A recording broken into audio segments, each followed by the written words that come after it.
Long ago, when the moon still listened to human voices and the wind carried messages between villages, there lived a boy named Ando. Ando lived in a small African village surrounded by tall trees, red soil paths, and a river that sang day and night as it moved toward the plains. From a distance, the village looked peaceful. But those who knew Ando knew that trouble often walked where he walked.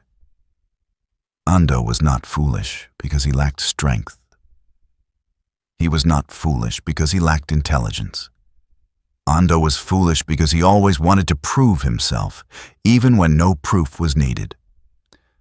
From the time he could walk, Ando wanted to be seen, praised, and admired. If other boys ran, Ando wanted to run faster. If they laughed, he wanted to laugh louder. If they boasted, Ando wanted to boast the most. But wisdom does not grow where pride is watered. One hot afternoon, when the sun sat heavily on the land, the boys of the village went down to the river. The river was wide and deep, and its surface sparkled like a mirror. The boys dared each other to swim across.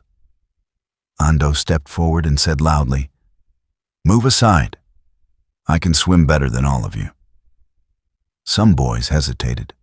They knew the river was dangerous. But Ando had spoken, and pride pushed him forward. He jumped into the water before anyone could stop him.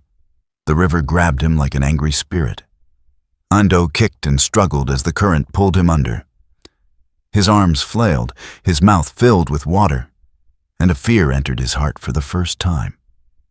By the mercy of the ancestors, older boys pulled him out, coughing and shaking.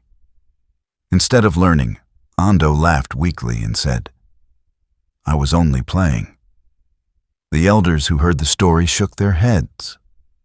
A few days later, under a sky filled with birds, the boys gathered near a giant tree whose branches scratched the clouds.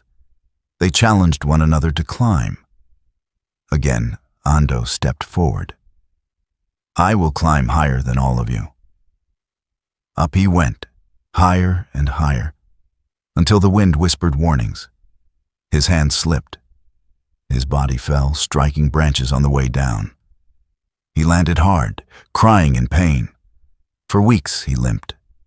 His grandmother, an old woman with eyes full of stories and hands rough from years of work, called him to her mat one evening. "Ando," she said softly, "a person who runs after praise runs toward the grave. You do not need to prove yourself. Listen before it is too late." But her words entered one ear and left through the other. The elders of the village began to worry. When they saw Ando playing with their children, they whispered among themselves, "This boy does not listen. He will lead others into danger. He walks without wisdom." Soon, they forbade their children from playing with him. Ando noticed. Where once laughter followed him, now silence did. Boys crossed paths to avoid him. Games stopped when he arrived. He was left alone with his pride, and pride is a poor companion. Lonely and bitter, Ando wandered one day toward the edge of a neighboring village. There, he saw boys playing on a sandy clearing. They were arguing loudly, laughing and boasting. "I am stronger." "No, I am." "I have more fat and power in my body." Ando's ears burned. He looked at himself and thought, "I am bigger than them all. Surely I am better." He walked toward them and said, "I have more fat and strength than all of you." The boys stared at him, then burst into laughter. "You?" one asked. "We do not even know you." Anger rose in Ando's chest. "I can prove it," he said. Before anyone could stop him, Ando did something terrible, something no wise person would ever do. In his madness to prove himself, he harmed himself before their eyes. He cried out and fell to the ground. The boys screamed and ran for the elders, but by the time help came, Ando's foolishness had already claimed its final reward. Ando died, not because he was weak, but because he never listened. The village mourned, not with songs, but with silence. From that day on, elders warned children by the fire, do not be like Ando.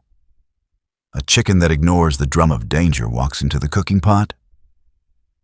Wisdom is better than strength, and humility is better than praise.